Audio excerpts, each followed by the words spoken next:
தானியேல் அதிகாரம் 12. உன் ஜனத்தின் புத்திரருக்காக நிற்கிற பெரிய அதிபதியாகிய மிகாவேல் அக்காலத்திலே எழும்புவான். யாதொரு ஜாதியாரும் தோன்றினது முதல் அக்காலமட்டும் உண்டாயிராத ஆபத்து காலம் வரும். அக்காலத்திலே புஸ்தகத்தில் எழுதியிருக்கிறவர்களாக காணப்படுகிற உன் ஜனங்கள் அனைவரும் விடுவிக்கப்படுவார்கள். பூமியின் தூளிலே நித்திரை பண்ணுகிறவர்களாகிய அநேகரில் சிலர் நித்திய ஜீவனுக்கும் சிலர் நித்திய நிந்தைக்கும் இகழ்ச்சிக்கும் விழித்து எழுந்திருப்பார்கள். ஞானவான்கள் ஆகாயமண்டலத்தின் ஒளியைப் போலவும் அநேகரை நீதிக்குட்படுத்துகிறவர்கள் நட்சத்திரங்களைப் போலவும் என்றென்றைக்குமுள்ள சதாகாலங்களிலும் பிரகாசிப்பார்கள். தானியேலாகிய நீயோவென்றால் முடிவுகால மட்டும் இந்த வார்த்தைகளை புதைப்பொருளாக வைத்து இந்த புஸ்தகத்தை முத்திரை போடு. அப்பொழுது அநேகர் இங்கும் அங்கும் ஓடி ஆராய்வார்கள், அறிவும் பெருகிப்போம் என்றான்.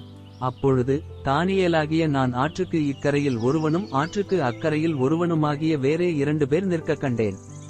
சணல்வஸ்திரம் தரித்தவரும் ஆற்றின் தண்ணீர்களின் மேல் நிற்கிறவருமாகிய புருஷனை ஒருவன் நோக்கி, இந்த ஆச்சரியமானவைகளின் முடிவு வர எவ்வளவு காலம் செல்லும் என்று கேட்டான். அப்பொழுது சணல்வஸ்திரம் தரித்தவரும் ஆற்றின் தண்ணீர்களின் மேல் நிற்கிறவருமாகிய புருஷன் தம்முடைய வலதுகரத்தையும் தம்முடைய இடதுகரத்தையும் வானத்துக்கு நேராக ஏறெடுத்து, ஒரு காலமும் காலங்களும் அரைக்காலமும் செல்லும் என்றும் பரிசுத்த ஜனங்களின் வல்லமையை சிதறடித்தல் முடிவு பெறும்போதே இவைகளெல்லாம் நிறைவேறி தீருமென்று என்றென்றைக்கும் ஜீவித்திருக்கிறவர் பேரில் ஆணையிட கேட்டேன். நான் அதை கேட்டும் அதன் பொருளை அறியவில்லை. ஆகையால் என் ஆண்டவனே, இவைகளின் முடிவு என்னமாயிருக்கும் என்று கேட்டேன். அதற்கு அவன், தானியேலே, போகலாம். இந்த வார்த்தைகள் முடிவுகால மட்டும் புதைப்பொருளாக வைக்கப்பட்டும் முத்திரிக்கப்பட்டும் இருக்கும். அநேகர் சுத்தமும் வெண்மையுமாக்கப்பட்டு புடமிடப்பட்டவர்களாய் விளங்குவார்கள். துன்மார்க்கரோ துன்மார்க்கமாய் நடப்பார்கள். துன்மார்க்கரில் ஒருவனும் உணரான், ஞானவான்களோ உணர்ந்து கொள்ளுவார்கள்.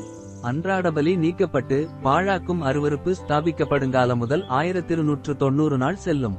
1335 நாள் மட்டும் காத்திருந்து சேருகிறவன் பாக்கியவான். நீயோவென்றால் முடிவு வருமட்டும் போயிரு. நீ இளைப்பாறிக் கொண்டிருந்து நாட்களின் முடிவிலே உன் சுதந்திர வீதத்துக்கு எழுந்திருப்பாய் என்றான்.